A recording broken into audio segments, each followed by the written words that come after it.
human being. Men run away from women once they get children. It's because when a man hajakukatia uongeze other members zenye ziko kwa tumbo yako. Hapana. Amekukatia sababu wewe ndiye anakutaka na anataka muenjoy na muishi na hizo furaha na your fun. Period. When God creates you with your pen as it is. We can line up 7 ladies here and a man will onja each one of them. And if you ask him tomorrow, he will not even remember. And he will onja, as he goes. Then the following day he won't even remember. And that heartlessness is when it is removed, the foreskin is removed, you are no longer a man.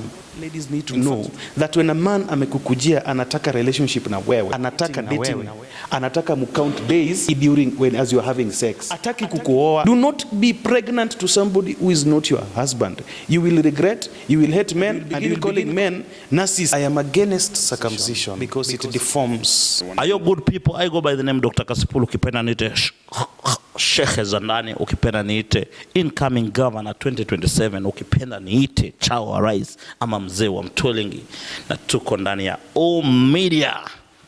Stay tuned. Make sure umepiga subscription na umekula like guys. Kama unanifollow manze, make sure unacheki O Media. These guys are doing an amazing job. Make sure una subscribe manze, una follow their socials. I go by the name Walter Wanyes aka The Cloth, na kama kawaida tuko hapa kwa street ili Monday episode kama hizi.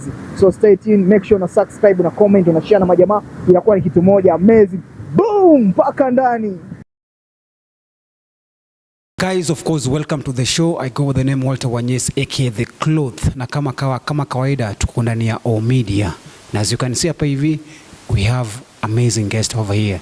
This man go by the name David Oyola. He's very knowledgeable experience when it comes to social life and experience. So today we're gonna talk about different topics, not entertainment today, guys, so you're gonna forgive me for that. So I would like to maybe give him a chance kidogo. David Oyola, I introduce. Bro, first of all, I want to thank you so much for coming to the show. I really appreciate, brother. This is O Media. What's up, man? I'm fine. Yeah. The last time I was here, I got a lot of beatings out there. You got a lot of beatings, brother. A lot of beatings. Yeah.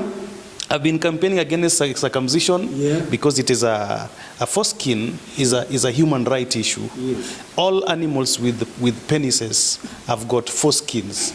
That foreskin is not an ornament for beauty, for decoration, for decorating a man. Mm-hmm. It has a function. It must be retained the way God created it. Yeah. Anybody removing it is like anybody amepata msichana ameshaoga, amejipaka mafuta, alafu unaanza unachukua unga unamwagia. Crazy man. Yeah. Tumeanza ikitu. Umeanza bro.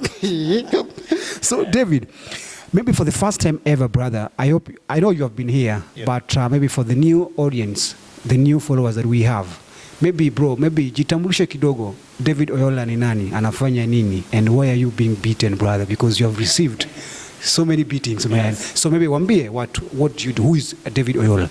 My name is David Oyola. I'm a public intellectual. I traverse various topics. I traverse culture, religion, politics, family.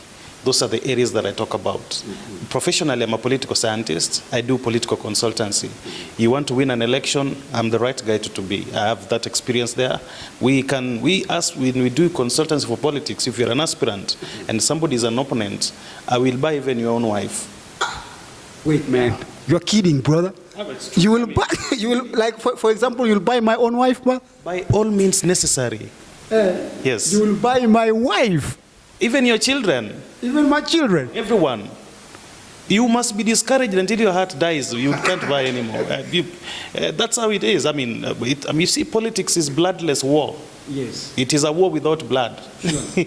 So a war is not a joke. Mm-hmm. You must do everything possible within your means to take that seat. Wow. So that's what we do. Wow. Yeah. Amazing, man.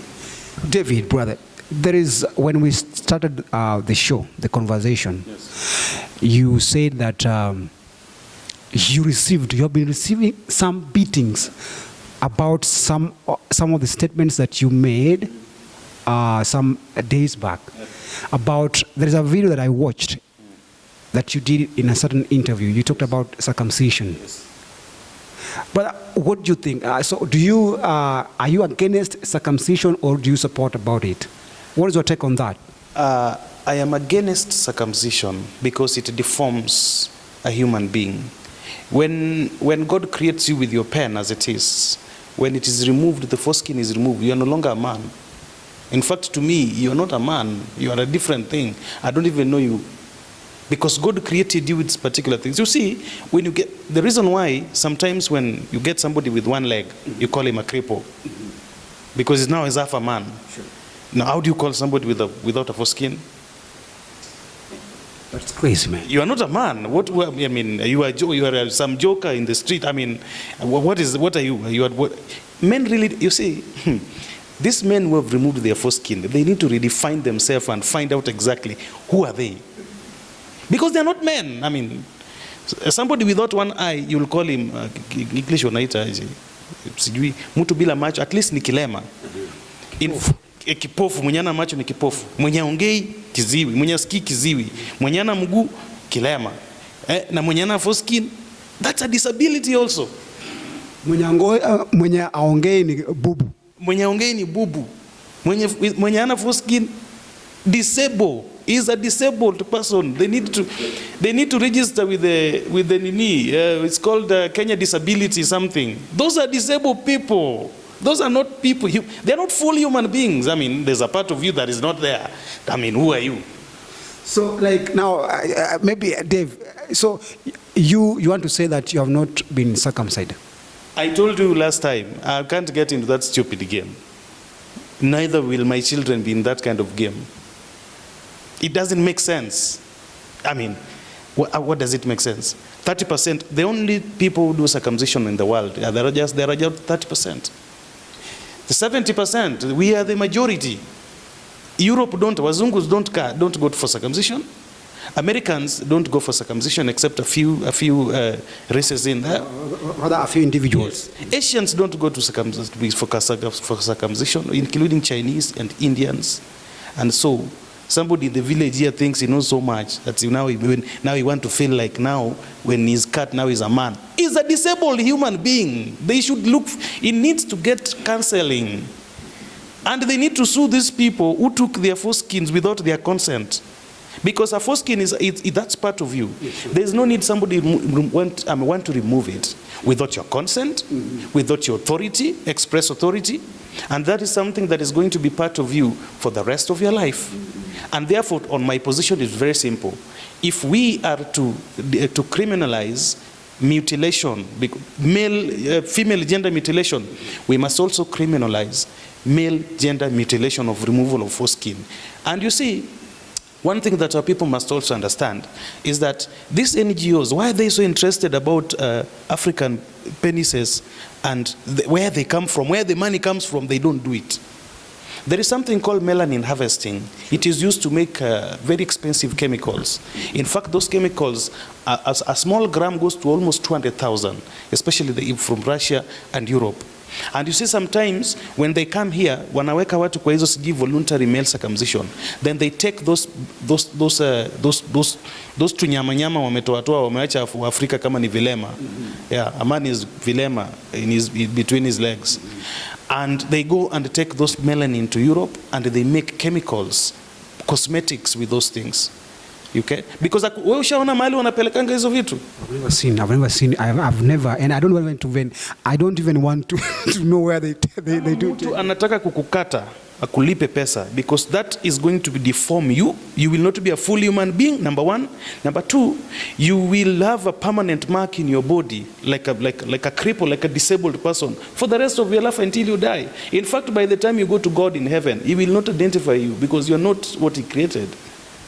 You are something else. It's like you're bleaching. Now you know when you bleach, when you're dark like me and you bleach, you are not the person who was there. Vera Sidika was dark. And when now she was called somebody Shikwekwe. She was dark. Now after bleaching, now she's Vera Sidika. You must change when your body changes.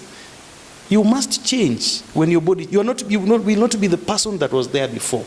So lazima mtu akulipe pesa ndio akate hiyo kitu. Hakuna kitu ya bure. But maybe David, if I may ask you, because you see, sometimes also we have some tribes and some communities that has got their own cultural practices around. Or maybe, what do you think? Because you see, again, you can't prevent a certain community not to do what they believe in. So what do you think? Maybe because, see, I agree with what you're saying. In the Luo community, they used to remove the 6 lower teeth. Ilikuwa inagongwa na mawe hadi 6 zitoke. Na sasa hii unawekewa without anesthetics, without any painkiller, and it was very painful. It needs a lot of courage, and that's why sometimes when I look at people comparing removal of cutting a foreskin with a razor blade and removing 6 lower teeth inagongwa, na anasema mwenye amekatwa na kabwembe na kakisu ndiye ako courageous kuliko mwenye anaremoviwa 6 lower teeth anagongwa 1, 2, 3, 6. So painful. It was painful without anesthetic or anything. And therefore, all these things Wajaluo walikuwa natoa meno because walikuanga na there was this disease ilikuwa inashika jaws. Mdomo ifunguki, and for you to be administered drugs or medicine lazima walikuwa natoa hizo lower 6 teeth so that sazile ikuwe rahisi kuweka dawa when you get that illness. The same with circumcision. Tribes that are doing circumcision, they were mostly in the arid, is it arid? Semi-arid areas. Mahali walikuwa wanakuwa karibu na maji ya kuoga. Unajua mwanaume lazima kuwe na wet dream. Na ukiwa na wet dream na jua ikikugonga unaanza kunuka. So to remove that smell that was among the men, walisema no, we remove foreskin because that is what it is. And therefore there is no problem. Circumcision is an event that has been passed. People should live it. It is now we have, maji iko kila mahali, tap iko kila kwa nyumba. Why do you still want to cut yourself? Why do you want to cut yourself? And somebody is saying, oh, if you're not cut, you're dirty. They should ask these ladies whether they ever met somebody who was not cut who is dirty. There's no such kind of thing. Maybe let's, sorry for cutting you short, but we especially during this particular generation, whereby ukimkatia dem, hiyo time anang'ara, ana nini, haingii box. But akifika around 29, 28, 29 hapo hivyo 30, akonge 30, bro, hata ukienda tu useme tu mambo anaingia box. Lakini hiyo time alikuwa mdogo nini, hakuwa anaweza kuingia box. And now my question is, why do you think, why is it that right now madem wako, so we have single mothers, kuna madem mwenye wakifika like kuna hata kama si single mothers, but madem wakifika 30 ni normal. You see, chenye nafanyika ni kwamba the increase of single mothers, it's a crisis in our society, and itatulamba vibaya sana. Tusipochunga itatulamba vibaya sana, because we are bringing up a generation that has got no family values, does not appreciate family because they lack experience, exposure to family, vile nafaa watu waishi. They lack community living, and hiyo itatu affect vibaya sana, because it will be a generation that hawa watakuwa ni watoto wako heartless sana, they can kill and they feel nothing, and therefore it is a crisis. And among the reasons why kuna hii kitu inaitwa single mothers ama wasichana wanazaza, kuna hii upuzi inaitwa dating. You see, dating is counting days. Ukuna mtu na unahesabungu siku. That is what is called dating. In geography they used to call something, in history they used to call something carbon dating. Wanachukua mawe na inawekwa ujue ni miaka ngapi ilikuwa. So hii ingine hii, I can call it sexual dating. Sexual dating. You are counting days as you are having sex. Okay? That is what that thing is, And sometimes, because wasichana wengi, once they are in a relationship, they feel that they are very comfortable with that man, and they wanapata mtoto. Wakishapata mtoto, they become so complacent until wanapata mtoto. Wakishapata mtoto, ule mwanaume alikuja kwa huyu dem, si ati anataka mtoto, alikuwa anataka huyu dem. You get it? And this is where really ladies need to understand men. The reason why men run away from women once they get children is because when a man amekukatia, aja kukatia uongeze other family members zenye ziko kwa tumbo yako? Hapana. Amekukatia sababu wewe ndiye anakutaka na anataka muenjoy na muishi na hizo furaha na you have fun. Period. Na maybe Devi, hiyo time maybe wakikatiana ni nini? Okay, umesema azamana akimkatia dem anafaa like anajua vizuri dem ndio anamtaka. Si ati anataka mtoto yake kwa tumbo yake. Ataki. Na sasa hiyo time ya hiyo time ya enjoyment unajua you never know, accidents will happen too, because of course sex mtaifanya, engagement. There's no accident in sex. There's no accident in sex. You have to plan. If somebody accidentally impregnated someone, there's no such kind of thing. I mean, you slept and you made out for almost 30 minutes without protection, without family planning, without taking emergency pills. What do you expect? A maize plantation? You will get a child. Mimi, I'm still repeating. Msichana yoyote mwenye anataka kuzaa azae kwa bwana yake, sio boyfriend. Boyfriend is not a husband. A husband is the father of your children, the person that your parents has given you to. That is the person who is entitled to have children with you. Not everything that comes your way is something that should give you a product or must give you a child. No. Men just come, they come to ladies, okay, how are you? We can date. A man just want to have fun. Let me tell you for a fact, and you can ask your parents. Mtu mwenye anataka kuoa msichana atamuapproach straight from day one, mimi nataka kukuoa, na ataenda na yeye. They will not even date, by the way. I met my wife on Facebook, by the way. Oh, yes. Okay. I met her on Facebook. I didn't know where she was, but I just told her, hey, we need to meet, we are now grown-ups. We met the first day when she was out of the country. When she came back, we met the first day. The second day she came to my house, okay? That was the time we engaged. You engaged. We are engaged my gears. And the way we exchanged fluids. And the way she came to my house that day, vile tunaongea saa hii hajawahi toka. And I dated so many ladies before, almost 200 and above. 200 and above ladies. But men date a lot of people. I mean, you see us, we don't have feelings. You see the problem that us with the difference is that we don't have attachment. We can line up 7 ladies here and a man will onja each one of them. And if you ask him tomorrow, he will not even remember.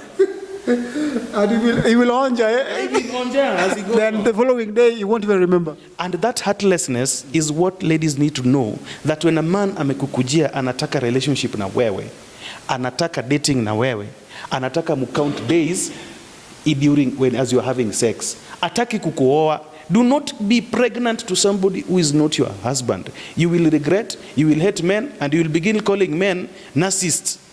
They call men narcissists,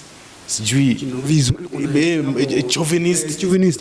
There are these very big terminologies, and they will hate it. They will hate men because like you have now started being Andrew Kibe's student. Because they are naive. Do not be naive with your private parts. Have some intelligence in you. A person who is not your husband, do not conceive for that person. You will regret it. I'm telling you for free. Well, ladies, you have heard about this. That is from Dave Oyola mwenyewe. From his mouth to you guys. Make sure you check on that. So, David, maybe as we move forward, there is also another thing that has been really going on in society, especially to the marriage people, and this one cuts across the marriage, the single guys, and people who are in public figures, like celebrities. You find that if I'm a celebrity, rather if I'm a public figure, nakatia dem anaingia box. Unfortunately, let me say, unfortunately, tuna date for a few days, months, maybe a few years, marriage inakatika. When we have seen this, it is happening. We have seen many relationships, marriages from public figures, rather from celebrities. They don't really last for long. You as an individual who have a very vast experience and knowledgeable about this area or about this field, what could be the problem with celebrities whereby we see their relationships or that their marriages do not last for long? What could be the problem with that? And I will say this with a lot of respect to women. Though I don't have to I don't have to explain myself why I have that opinion, because we are in a democracy. We can speak our mind whichever way we want it. Most women have a problem with balancing power in all its forms, either power of money, power of the media, power of anything. If you give them power, most of them, that power consumes them. And that power destroys them instead of really making them be examples that people need to follow. Only a few ones can balance that power. Lakini wasichana wengi, wanawake wengi, wakipata nguvu ya yote, iwe nguvu ya kifedha, nguvu ya kikazi, nguvu ya media, nguvu ya siasa, hiyo nguvu inakuja inawa consume na inawa destroy. Now, the thing is, men were naturally born to be at the top of the family. We are the top winner. We are the top of the family, okay? And when you are the top of the family, there is no way you can allow insubordination from people that you're supposed to protect below you, okay? You know, a man is the head and the woman is now, I don't know whether it's called the neck, then the children and the house is the body. And all these things work together. There is no day a neck will be on top of the head. No matter how long the neck is, it will never be on top of the head. Impossible. It is impossible. And therefore, when mwanaume akishaona kama kuna insubordination, msichana ama huyu mama anafikiria sasa kuna fedha ama akona nguvu fulani, okay? The man will now begin feeling uncomfortable. So what will happen? Naturally, a man will always look for alternatives. We were born to be looking for alternatives and solutions all the time. Tukiona kama umeanza kwenda hivyo, we will look for another woman who is a bit more humble, can be able to follow what you are saying and take you as a man. And this other rebellious one, utaanza kumwacha. Hapo ndo unapata vitu kama divorce zinaanza kukuja, relationships zinaanza kunini hivyo. Kuna another part ya wanawake pia unapata akiwa na power kidogo pia anaanza kufanya vitu zingine za you know power inamdestroy tu. Mnaona tu vizuri vile power inamdestroy. Mnaona tu imagine watu wanaonanga tu vile power hadi unasema power imedestroy msichana. Alikuwa msichana mzuri lakini tangu akue kwa hii kiti maisha yake imekuwa of course akona pesa, akona jina kubwa, lakini power ile akonayo imemdestroy. So are you saying that men should not be given power? No, women should not be given power. Women should be given power. I do not agree that they should not be given. But the only thing is that power really needs a lot of wisdom. It needs a lot of wisdom so that it can benefit that woman. Everything on earth is not about money. It's not about everything. It's not about that job of yours. Everything does not revolve around that. There is more to life than that. Life is huge. I mean, life is broad. Kuna vitu mingi sana dunia hii. Na saa zile uko na pesa, si ati hiyo pesa peke yake ndio kitu peke yake unaweza kuwa nayo dunia hii. Kwa hivyo usiwe na nguvu fulani na power fulani na responsibility moja kubwa, alafu unaanza destroy yourself with it. You destroy your family, you destroy your husband, you disappoint your parents. That power should be able to be balanced with a lot of wisdom. Na wasichana wengi wenye huwa wanaenda mbali ni wale wanakanga karibu na wazazi wao. Unaona akishapata power kidogo, ako karibu na wazazi wao, wanamguide, enda hivi. Na nasikiza bwanake akisema kitu, akisema no, he means no. Lakini unapata kama these politicians, media personalities, and all this kind of people wako na a lot of exposure to soft sins. Dhambi mingi sana soft away ambao waezi ona. Them they think when they do them, now wamekengeuka. They are liberated. Now we are liberated. Now when you are making love with her at night on a normal missionary style, they would want now crazy things like sijui bend over, sijui what. Missionary is normal. That is for making kids. And you see, missionary is for making kids. It's for making kids. So unapata kama akianza kupata power na hiyo exposure, anaanza kukua na hizo vitu zinaanza kukuja. And therefore, in my concluding remarks about that matter is simple. A woman is supposed to be empowered. But that power that they're supposed to be given, the women, it is upon the responsibility of the women to make sure that they are responsible with that power.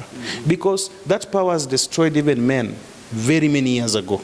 Kulikuanga na periods zenye dunia zilikuanga ni vita tu because wanaume wanapigana juu ya power. Sasa hiyo sasa wanaume siku hizi wapigani, wanawake ndio wanapewa power. Now vita imeanza on the side of women. Now the unfortunate thing is that they are fighting now men. I don't even know, sijui, man cannot tell me this, sijui a man. It's a war.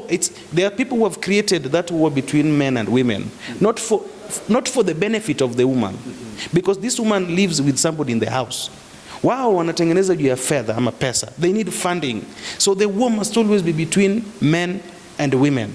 Juzi hapa tumeona watu wanauawa, both men and women. Lakini tumeona campaigns zinafanyika tu, siji femicide, do stop killing our girls. Stop killing our girls. So men should be killed. And many of them wanakufa all the time. Nile tu wanaume, because shida zetu tunanyamazia, inaweza kuwa ni aibu kujitokeza ati kuna wanawake wamefanya ni. I mean, we were created like that and nobody can force us to be like them. We will not be noisy like women. And that one, this activist must know. We support your cause, but there is no day men will be like you. Never. Issues zetu tutanyamaza nayo. Na tutawaambia, tutaongea naye sisi hapo kwa bar, tutasema maneno yetu kwa bar na naisha hapo ama kwa kanisa. Cool. So maybe now this is gonna be our last but not least topic of discussion of today. There is this kaishu kidogo imekuwa pia ikapen, because now today it's about just society, community, about the parenting. Yes. Parenting. We have seen so many things happening whereby unaona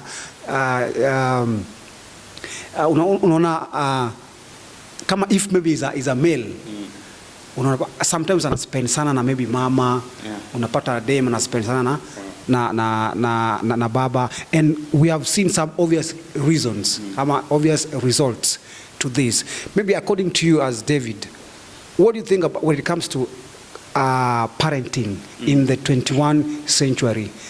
Parenting in this century here, and it's a very sad thing that generation yetu hii tulizaliwa from mid 90s, I mean actually early 90s kurudi nyuma, where we might be the last people to see our parents pray or hear them pray in their bedrooms. You know, we would say, hey, my mother was a serious prayer. You know, she was a prayer. Alikuwa naomba. Anaamka saa 10 unasikia kama mama anakuombea. Lakini kuna hii generation imekuja, hii generation Z, generation Z and generation Infinity ambao tunazaa saa hii. Their parents, sijui ni shida ndiko mingi, sijui ni nini, but it is very sad that we will be the people to close that chapter of seeing a praying parent. That's number one. Number two, because of economic situations and economic pursuits where people are following after looking for money, looking for wealth, jobs and all that, business and those things, career, unapata watoto wengi, wazazi wengi are absent from the lives of their children. They are not there. They are absent completely. Hao watoto wamewachiwa kwa mikono ya watu wengine. Mostly ni walimu na watu wa daycare. Wakitoka huko, watoto wamebaki kwa society. Society inawatreat vile wanataka. And definitely society do not care. They will do their things and these children will copy without knowing. So unapata wazazi wengi are not present in the lives of their children. There was a research that was done in the US. Ilikuwa walikuwa wanafanya research, wanajiuliza kwa nini kuna a lot of gun related shootings in schools. These children, why are they shooting each other like that? And they actually found out that the absentee parenthood has created a generation of children who are cold-blooded murderers. They are heartless. They will take a gun, kill all of you, and they don't give a fuck about it. Okay? That is in the US. In the US. Because watoto they have never experienced that first love of parents. Na wanaona vile wazazi wana grow. Wanaona vile community ina grow. Waendi kanisa wakuwe na values. Sasa watoto wanakuanga tu hapo, wanawachwa tu hapo. Wako kwa shule, wakitoka kwa shule, wako kwa TV. Wanaona TV vile watu wanapigana na mabunduki huko. Wakitoka kwa TV, wako huko nje wanakunywa pombe, they are licking cats. Yeah, these cat lickers, they are very dangerous. These children here. Hata hapa town naambianga watu wengi sana, hii watoto wa kwanza wako college hapa sasa wanaishi maisha mbaya sana. Watoto wako college wanaishi maisha mbaya sana. Na ukitaka kaswende ya urahisi, jaribu moja. Pale kwa college. Because they don't have a heart. She sleeps with you or he sleeps with you. Anatoka, ameenda kwa mwingine, ameenda kwa mwingine. And that is just one day. It's a series of, it's a chain. It's a chain of sexual escapades and orgies that they engage in. And this generation, they drink alcohol. Wanalala na pombe, wanaamka na pombe. And wako tu kwa nyumba, and you don't know even where they're working. But they're paying rent. In those single rooms or bed sitters, they live there. Wako tu na malaptop even, they're doing so many things. But pombe iwezi kosa. And they don't eat.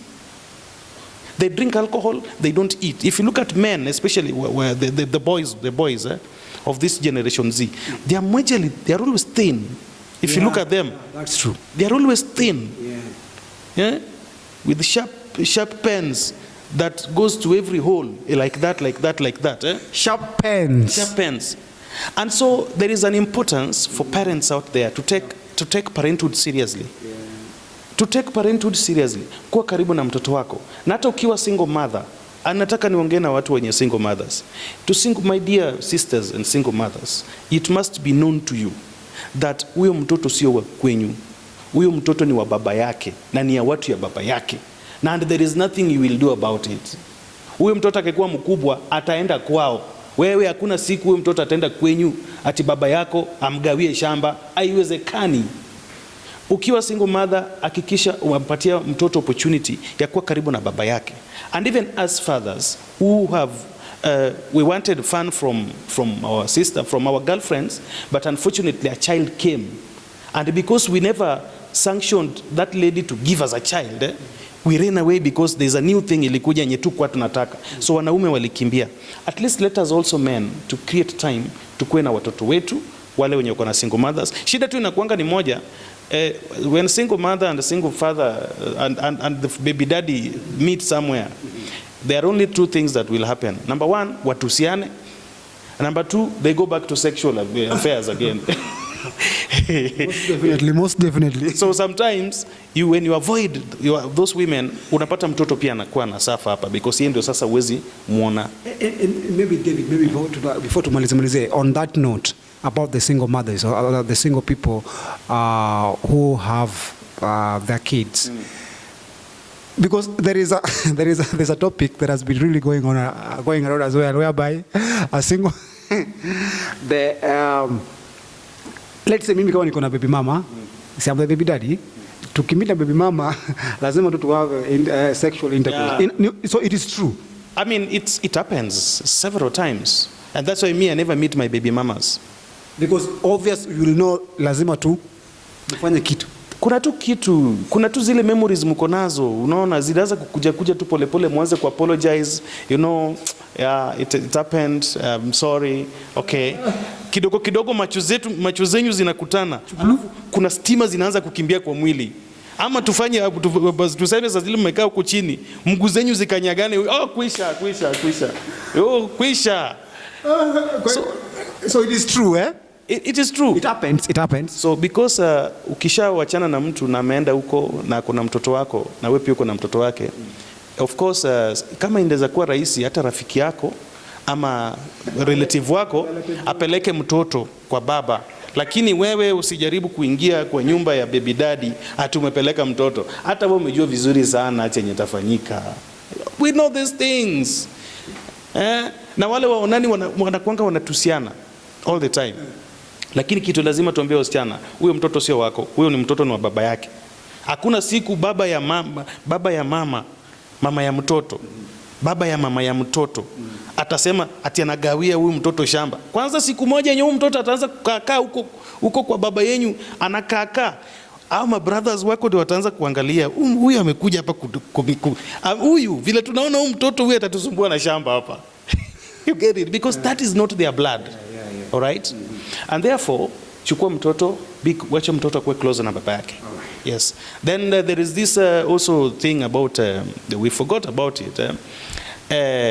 Our wasichana, hii marriage, hii part ya marriage. Yeah, part marriage. Part ya marriage. The reality of the matter is, I mean, all of us know it. Okay, let me talk like a man, and I know you will. Go ahead.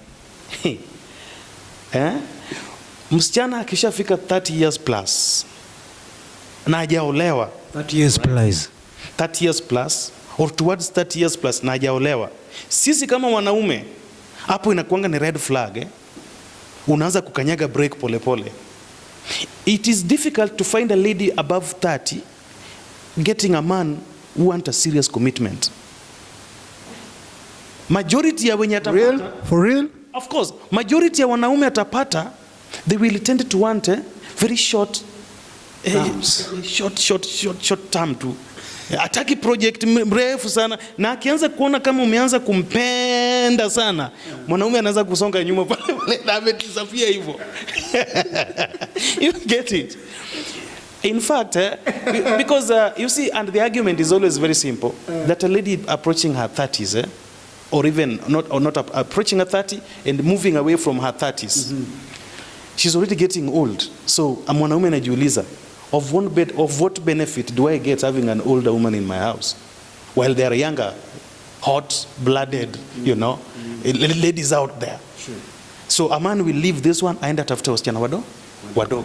Kwa hivyo, wasichana need to be, our sisters, they're very delicate. Yeah. Women are very delicate and people. Fragile as well. And very fragile. And that is why God gave us an opportunity like men, to take care of them.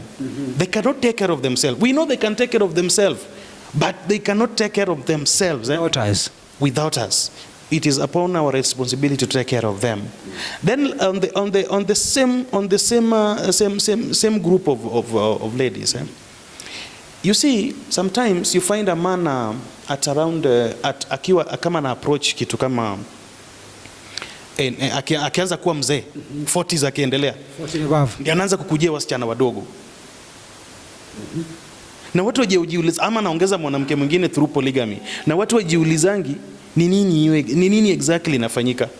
Now let me tell my sisters the reason why older men go for younger ladies and men also become polygamous. Apart from polygamy being a normal thing, there is nowhere in the Bible God has said do not be polygamous. Be polygamous. In fact, God was talking, he used to do a lot of things with polygamous men because hao ndio viongozi, you know. Hata kwa siasa ya nyumbani, zile maboma wanasiasa wanatengenezanga mkutano kubwa ya kufanya decision ya community. Inakuanga kwa maboma ya watu polygamous. Because wanasema sasa huyu mtu mwenye bibi moja anaweza tuambia nini? Ni nini anajua yenye sisi hatujui? So you must be up kidogo. So men, add 1 or 2 more. It will be good for you. The reason why these older men go for younger ladies is simple. Is that umezaliwa na msichana, mmeenda primary school, secondary school, college, same time. You are all age mates. You know, kijana mwenye amesha mature 18 years plus up to 30 years plus, 30 years hapa, ako very sexually active, Sure. Just like this lady is sexually active. Unfortunately, because bado ni kijana, hawezi enda kwa mama wakubwa. Alright? Inabidi alale tu na engage maneno za sex na hawa rika zake hapa. The sad thing is that hawa marika wake wanamnyima sex because hana pesa. So this young man ana grow in his 20s and 30s when he's sexually deprived. Amesafa, amenyimwa. Okay? So by the time pesa inaanza kuingia, amefika 40.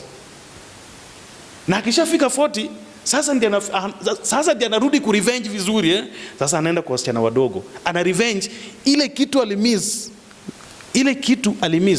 Sasa hiyo ile utamu alimiss. Sasa hiyo unapata kama wasichana wengine wenye rika zake sasa wamefika 40, wengine wameanza ku approach menopause, sexual drive imeanza kupungua. Sasa wao wanashughulika tu vitambaa za maneno za kanisa, sijui women guild, sijui nini. Wameanza kukua wamama, sasa ni wamama tu. Chama, sijui nini, kwaya, nini. Okay? Hawana ile sexual drive kama wakati walikuwa bado ni desire. Sexual desires. Yes.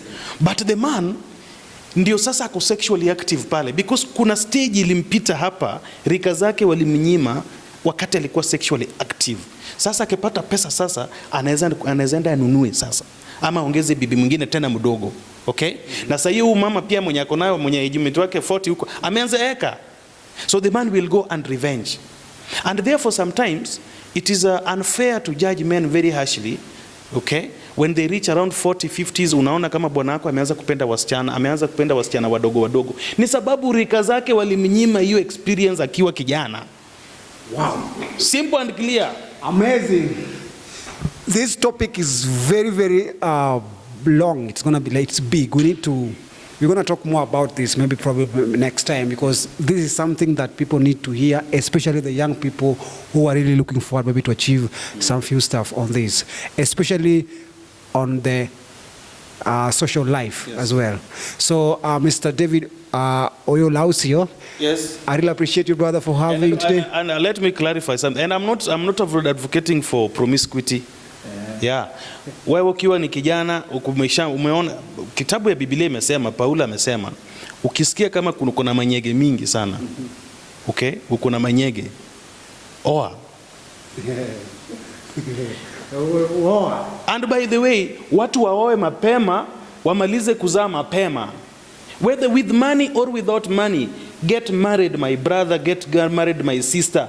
Money will come. Money takes time. Even your father has not gotten money and is old, almost dying. Why do you think at your age money is a very important thing more than your father? Wacheni ujinga nyinyi pia.